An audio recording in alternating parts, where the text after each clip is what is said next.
Pero ¿cuál es la clave de lo agustiniano? A ver, ¿cuál sería la clave? Que no lo voy a hacer solo, sino en comunidad y con mis amigos, porque los religiosos tenemos que ser amigos.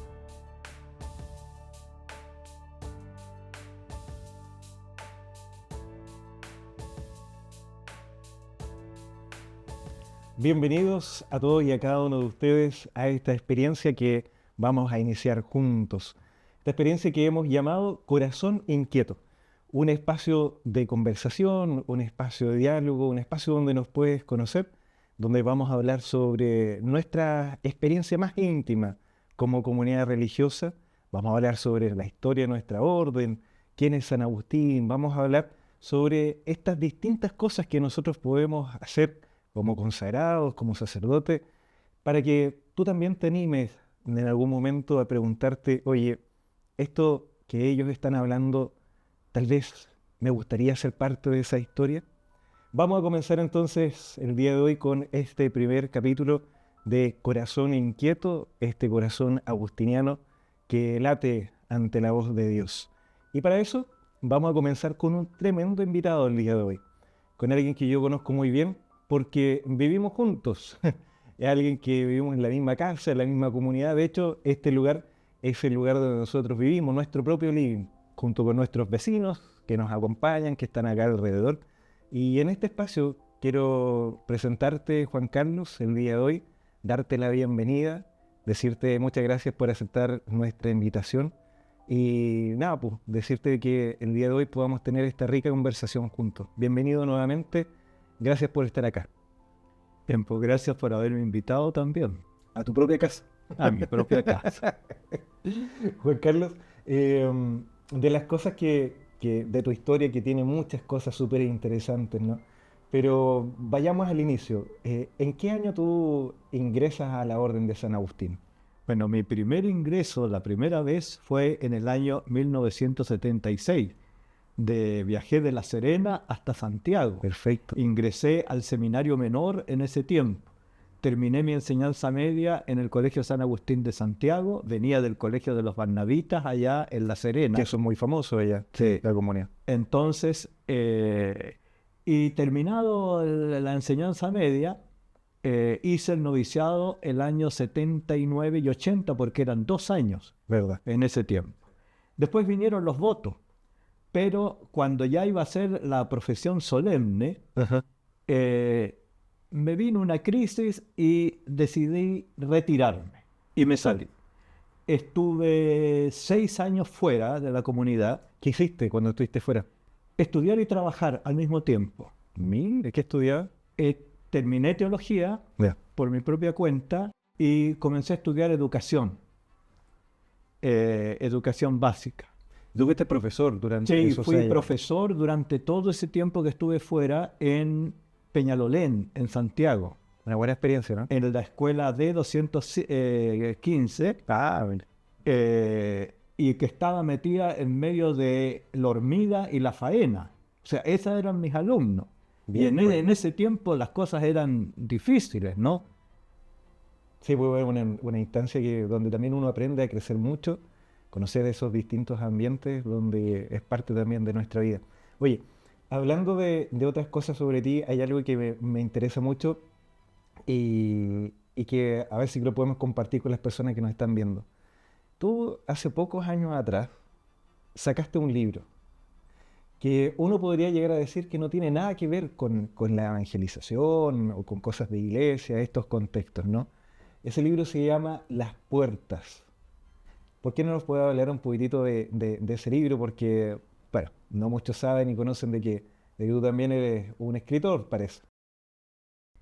Bueno, aquí tenemos el libro. Aunque no venía preparado. Sí.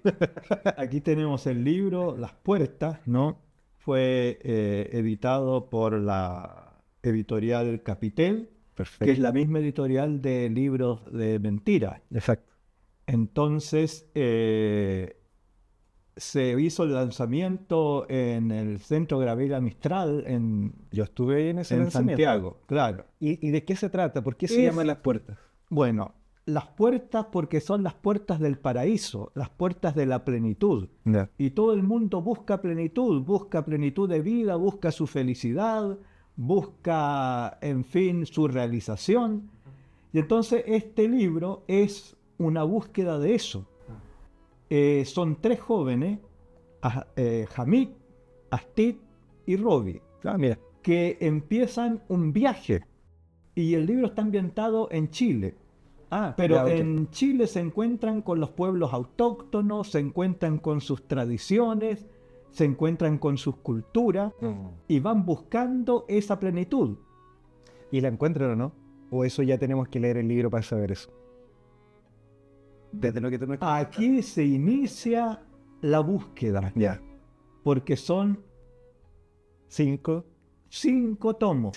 tomos. Y vamos recién en el primero. Exactamente. Y ahora estoy en preparación del segundo. Tú nos contabas de que sí, de todas maneras, es un género literario distinto, pero también es evangelizador ese libro. Exactamente, porque en el camino los jóvenes van recordando aspectos esenciales de la enseñanza de Jesús Perfecto. y de la enseñanza judeo-cristiana. Y también valorando las tradiciones y la sabiduría de los pueblos autóctonos. Mira. Y se van encontrando que es un lenguaje parecido, pero dicho de distintas maneras. Oye, entonces, ¿te parece sí que dejamos súper invitados a todos para que puedan encontrar ese libro, que lo busquen en las librerías y que se atrevan a leerlo, pues, ¿no? Yo sé que es una buena lectura, así que también lo podemos recomendar, ¿cierto? ¿Dónde lo pueden encontrar ese libro?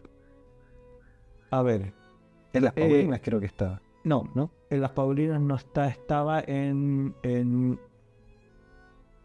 este momento se me olvidó la editorial. Bueno, pero... Hay que lo busquen en internet. Lo Sí, busquen, sí, exactamente. sí, lo Se van a buscan encontrar. por internet y ahí van a ver en las librerías que están. Sí, quiero- en la librería Antártica estaba. Bueno, está en todos lados. Te quiero llevar a este tema del día de hoy, que también habla de historia, pero te quiero invitar para que hablemos de la historia de la Orden de San Agustín. Y hay algo que puede resultar muy curioso a todos, porque nosotros pertenecemos a la Orden de San Agustín y hablamos de San Agustín, pero no somos fundados por San Agustín. ¿Cómo se da esta relación, esta realidad nuestra? Si nos puedes explicar brevemente, ¿no? Cómo se da esa relación. Bueno, San Agustín nace el 354, muere el 430, Después de Cristo. después de Cristo, por supuesto. Entonces, por todo el norte de África, ¿no es cierto?, funda comunidades monásticas. Así es. Y luego, esas comunidades monásticas, algunas de ellas probablemente hayan emigrado con el ataque de los vándalos hacia la parte de Cerdeña y no sabemos mayormente si se propagaron. Perfecto. San Agustín para nosotros es el que escribió la regla, La es regla de San Agustín. el que nos dio la espiritualidad y que nosotros, reflexionando sobre todo desde América Latina, de la organización de agustinos de América Latina que se llama AOALA, Bueno. y ahí aportó mucho el padre Francisco Galende, incluso ayudó hasta la orden a nivel mundial en esclarecer ciertas cosas. Entonces son 3 principios los que dejó San Agustín. A ver.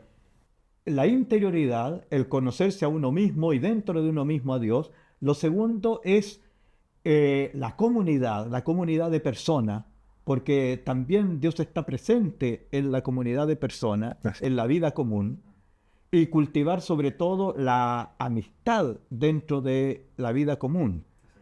Y luego el servicio a la iglesia, el servicio al mundo, y incluso así nuestras nuevas constituciones lo tienen a partir de esta triada, porque antes las notas en las constituciones antiguas eran 6 puntos, que se diluían un poco algunos, pero ahora ya están concentrados los 3. Bueno, eso nos viene de San Agustín, la regla de vida y la espiritualidad. Que mantenemos todavía todo eso. Exactamente, mantenemos. Entonces es como nuestro padre espiritual. Bueno, estas comunidades que probablemente se hayan desperdigado después del ataque de los vándalos a África, no sabemos si pervivieron o no. Sobre todo porque en el 800, ¿qué pasó? Carlomagno, el Sacro Imperio. Gran imperio. Exactamente. Entonces quitó todas las otras reglas y impuso la regla de San Benito. Entonces muy probablemente la regla de San Agustín se haya Desapareció. dejado de vivir. ¿Qué pasa? Pasa el tiempo, en el siglo XIII, en la Toscana italiana, aparecen unos monjes que vivían en monasterios. Y los monasterios son autónomos, Ujú. cada uno es independiente. Estos no eran agustinos, no. Sí, tenían las reglas de San Tenían las reglas de San Agustín, Agustín. tenían la regla de San Agustín, pero no se llamaban agustinos, Agustinos. así propiamente No tenían tal, la palabra pero Agustín. tenían la regla de San Agustín. ¿Y qué hizo el Papa Inocencio IV? Los unió. Perfecto. Y eso es lo que se llamó en 1244 la Pequeña Unión. Todos estos monasterios autónomos de la Toscana italiana los unió en una orden. Perfecto. O sea que podríamos llegar a Y decir... todavía no termina la historia. Ya, pero te hago un paréntesis. Nosotros no somos fundados por San Agustín directamente, No, pero somos fundados por la Iglesia. exactamente. Somos fundados por el Papa en ese Sí. sentido. O sea, podríamos decir que nuestro primer fundador es Inocencio Inocencio IV IV. y el segundo es Alejandro IV. Porque ¿qué va a hacer Alejandro IV? Están naciendo los dominicos, están naciendo los franciscanos primero, los Primero los dominicos, dominicos. en fin, carmelitas luego, y que son órdenes mendicantes. Entonces ya no se quiere monasterio. Las grandes ciudades están surgiendo, se instalan las universidades en las grandes ciudades de Europa, la gente va buscando del campo un futuro mejor y se va a la ciudad, entonces la urbe empieza a crecer y ya hay que evangelizarla. Los sacerdotes diocesanos, poca preparación, no tenían cómo. Digamos que para esa Entonces, época no había la formación teológica que hoy día tenemos. no, Era una eso viene formación- del Concilio de Trento para adelante, es de una formación 1555. Bastante mucho más Sí, pobre. y aquí estamos en el 1244 y después en el 1256. Entonces, en el 1256, ¿qué hace Alejandro IV? Estos de la Toscana, más otras órdenes religiosas, como los Juan Bonita, los de San Guillermo, duque de Aquitania y otros más, Exacto. los ermitaños de Montefavale, en fin, los junta a todos en una orden. Y eso es lo que le llaman la Gran Unión. Exactamente, eso es lo que le llaman la Gran Unión, y se realizó en la iglesia de Santa María del Popolo allá en Italia, está en la Plaza España hasta el día de hoy la iglesia. Todavía existen, sí. Sí, ahí fue donde se fundó la orden de San Agustín en 1256. Esa es la Gran Unión. Perfecto. Hay una pequeña unión en 1244, la Gran Unión en 1256. Entonces, ¿qué dijo el Papa? Ya no más monasterio, a ustedes los quiero en las ciudades. Y entonces empezaron los conventos en las ciudades. Bueno, cuando vino la evangelización de América, que en la evangelización de América, como un poco se dice también aquí en este libro, hubo de todo. O sea que ahora vamos a hacer este otro salto, ¿no? Esto fue cuando se conformó la Orden de San Agustín como hoy día la conocemos. Y ahora vamos a dar este otro salto de cómo llegaron los agustinos. Llegamos nosotros los agustinos a América. ¿Cómo fue eso? ¿Por dónde llegaron? Por lo general siempre llegaban a México, ¿no? Ya, Santo Tomás de Villanueva era provincial de España ¿En qué año más o menos estamos? en 1533 y envía la primera oleada de agustinos a México. Y de ahí ya empezaron a poblar. El segundo gran centro es el Perú, el Lima, que son los centros más importantes, Claro. ¿no es cierto?, de la colonia. Entonces, de Lima salió la misión para Chile. Llegaron los primeros agustinos a Valparaíso y de Valparaíso saltaron Ahí a en- Santiago sí, ahí en en Valparaíso. 1595. Ahí en Valparaíso, donde está este centro neurálgico, donde está la Armada, en una esquina hay una placa que dice ahí, aquí era el convento agustino. Yo no sé si que lo has visto, pero tuve una vez la oportunidad de visitarlo y en Valparaíso está. hay una placa grande donde estuvo el diario El Mercurio un tiempo. Ya, Y ahí dice que este fue un convento agustino. claro, muy probablemente, pero haya sido después, Sí. porque el primer convento fundado, o sea, en Valparaíso estuvieron de paso, es el de la calle Estado con Agustina, que ahora es nuestra casa mayor. Sí. El segundo es La Serena y el tercero es este. ¿Cuál era acá en Concepción? Concepción. Pero sabemos que no acá en Concepción, sino que Exactamente, en Penco. en Penco, porque todo nace... Toda por Concepción estaba en Penco, Es sí. Penco. Pero como fundación de convento, este es un cambio de residencia nomás. Sí, el convento lo hacen las personas, los hermanos, Tal cual. sí, la comunidad, ¿no es cierto? No la casa. Sí. O sea que hay toda una trayectoria, ¿no? Donde, como tú dices, hay algo que se mantiene. Y lo que nos une es la misma espiritualidad agustiniana, ¿no? Yo creo que durante muchos años esta espiritualidad agustiniana dio muchos frutos, tal vez mucho más antes que ahora. Eh, ¿Cómo crees tú que esta espiritualidad agustiniana a través de la historia ha aportado al mundo, tal vez a nuestro país, a la sociedad? ¿Cómo ves ese aporte de la espiritualidad agustiniana? Bueno, en primer lugar, podríamos decir que el pilar más grande de nuestra fraternidad es la comunidad, la vida común. Hoy día, aunque estamos interconectados más que nunca, Más que nunca, ¿no? pareciera ser que estuviéramos más solos que nunca. ¿Por qué También. dices eso? Entonces, ¿por qué? Porque no hay un contacto directo, sino que a veces mediático entre las personas.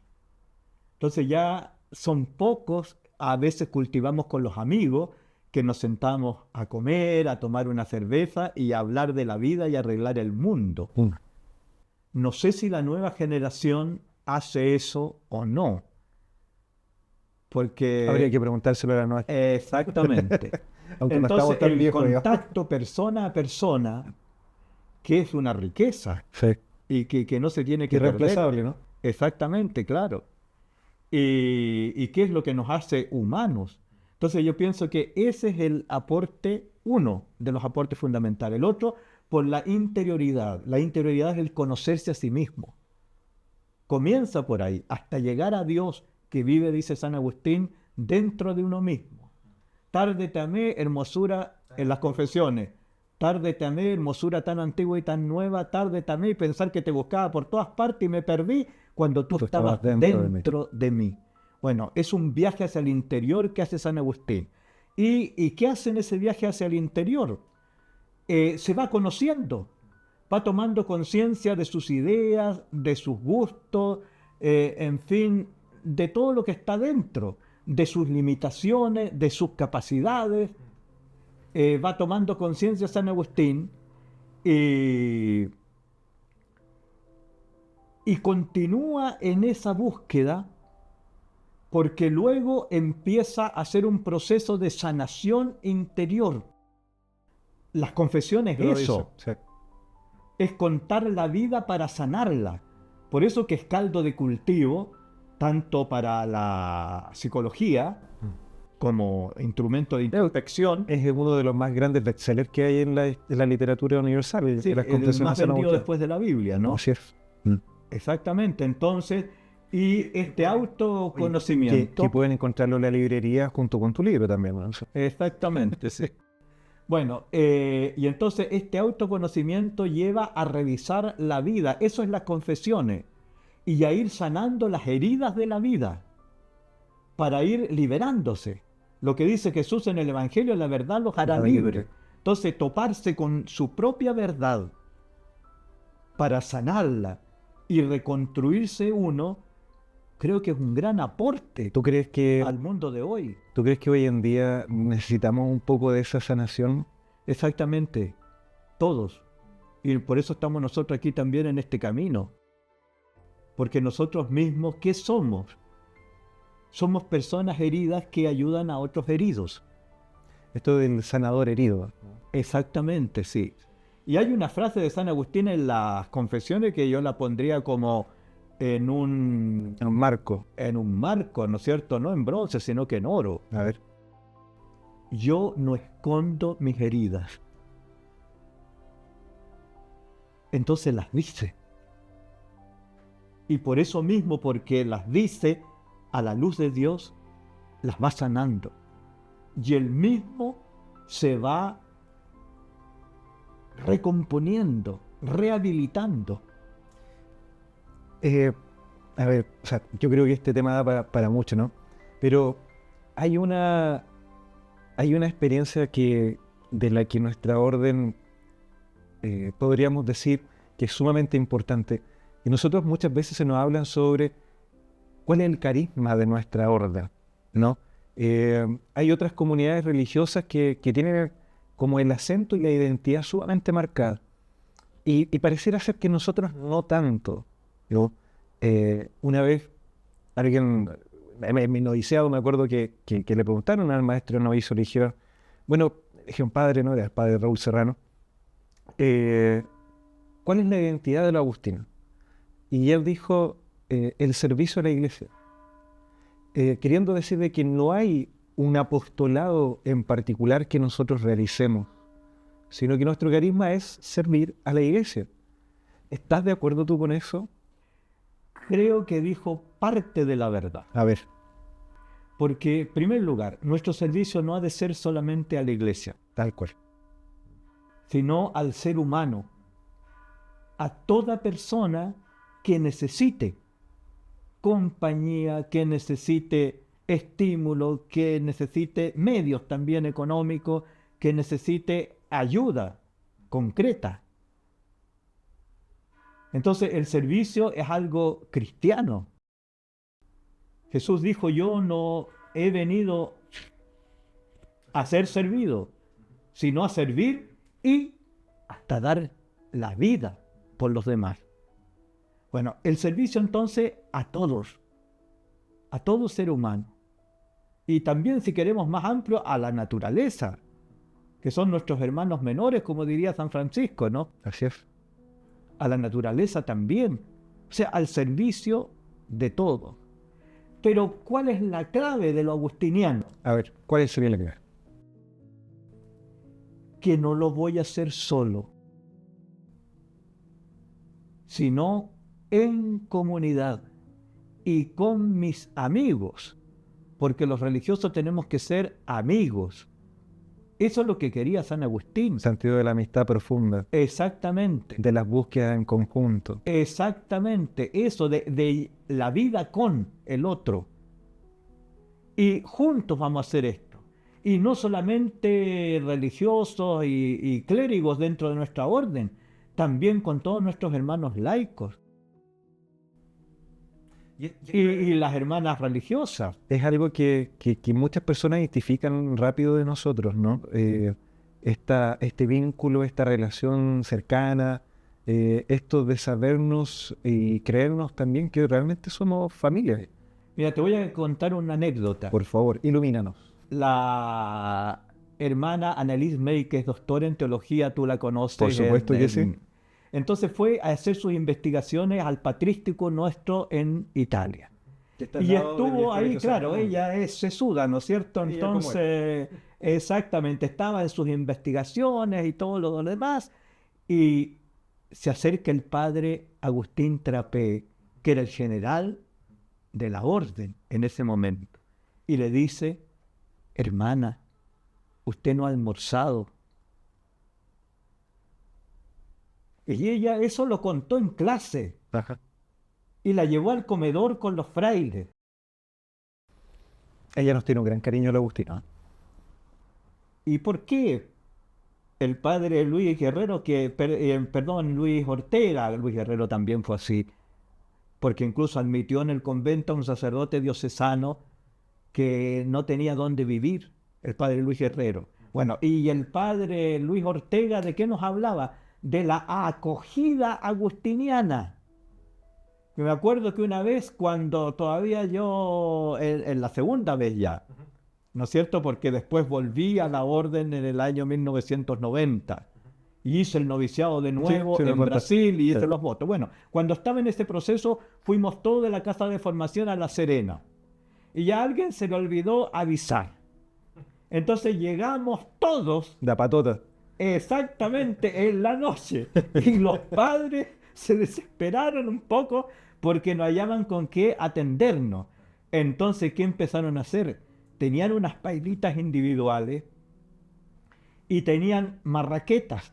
Mira. Empezaron ellos mismos, el padre Benito y Ah, preparada ahí. sí, a una pailita con huevo Qué cosa más rica. y té y una marraqueta. Y entonces el padre, como le gustaba hacer broma y todo, dijo, esta es la acogida agustiniana, porque se levantaron, llegamos tarde y nos atendieron y cocinaron para nosotros. Bueno, eso es la vida agustiniana. Y una vida muy linda, ¿no? Una vida muy linda en comunidad. Es muy breve. Si tuvieras que, a través de toda esta historia brevísima que hemos hecho de la Orden de San Agustín y nuestra presencia acá, un aporte que tú consideres relevante que ha hecho la Orden de San Agustín aquí en Chile, a la sociedad chilena, ¿cuál crees tú que ha sido como ese aporte? Bueno, De pronto puede ir por los colegios, sí, no sé, ahí ve tú, bueno, libremente. en primer lugar, cuando llegaron los primeros en 1595, fueron los primeros que le dieron la primera comunión a los indígenas, igual que los de México. Exacto. Cuando todavía se debatía si eran personas humanas o no.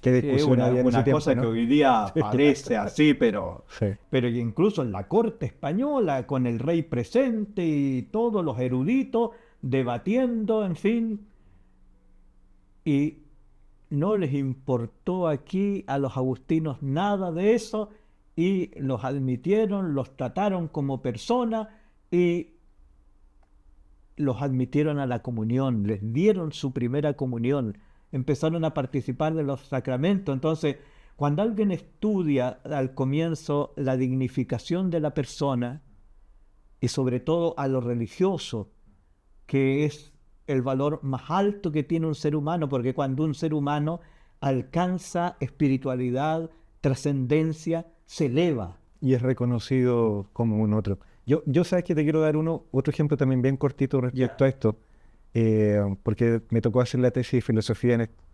Los primeros que vieron estudios a los indígenas acá, gratis, de manera gratuita, cuando se cobraba, no, en aquellos años. Y esto me habla de una espiritualidad muy rica y muy generosa, ¿no? De una experiencia de vida que se abre al otro sin miradas de prejuicio, sino esta mirada de Jesús, ¿no? De mirar al corazón de la persona. Juan Carlos, antes de terminar, una pregunta muy breve y tal vez un sí y un no, ¿no?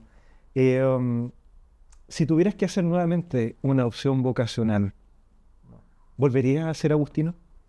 Sí, sí, volvería a ser agustino e incluso una vez estuve tentado a ser dominico cuando era niño allá en La Serena. ¿Pero por qué? Porque el traje de los dominicos yo lo hallo muy bonito. En nosotros es un sayal negro que yo ni me lo pongo ahora. Y ellos tienen un traje blanco con una capa negra. Son impresionantes, un rosario con los 15 misterios en ese tiempo, ahora son 20, colgando de la cintura. Entonces cuando aparece uno de ellos es como majestuoso. Entonces, pero era una cosa externa. Y en ese tiempo, fíjate que ahora está tan bonita San Agustín de la Serena, que está al frente de la Recoba, el convento, la iglesia. Cuando yo me acerqué era una posilga, la iglesia se estaba cayendo, el convento estaba muy deteriorado por el terremoto del año 71 en La Serena, que botó casi todo. Y los padres, imagínate que las murallas abiertas así, y de repente uno le decía, ¿tienes pasta de diente? Y el otro, por el hoyo que había dejado el temblor, le pasaba la pasta de diente al otro en la pieza de al lado. Estaba todo lleno de pulgas y de tierra. Y no me hice barnabita, estudié en el colegio de ellos, por la calidez de la vida que yo vi. en San Agustín. Bueno, a todos los que van de vacaciones por La Serena, que pasen por la iglesia de San Agustín, está preciosa. Queremos darte las gracias, Juan Carlos, el día de hoy por estar junto con nosotros y te queremos despedir. Muchas gracias por ser nuestro primer entrevistado de esta serie de podcast, ¿no?, que vamos a tener, esta serie de experiencias que vamos a hacer juntos a otras personas. Y darte las gracias también por traernos este libro interesante que es fruto también de tu propia experiencia de vida. Los quiero invitar a todos y a cada uno de ustedes para que nos puedan seguir en nuestras redes sociales, que puedan entrar a Instagram, agustinos.vocación, o que puedan entrar a nuestra página de internet, agustino.cl.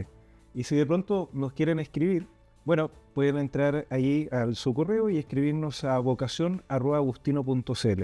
Y también a nuestro WhatsApp, que lo compartiremos aquí y aparecerá publicitado. Así que muchas gracias, pero te quiero invitar para que puedas estar en nuestro próximo capítulo. En el próximo capítulo vamos a hablar sobre San Agustín y vamos a tener un tremendo invitado, al padre José Ignacio Busta, para que lo escuchemos y participemos juntos de esta aventura del discernimiento vocacional. Muchas gracias y que estén muy bien. Nos vemos en el próximo capítulo. Hasta pronto.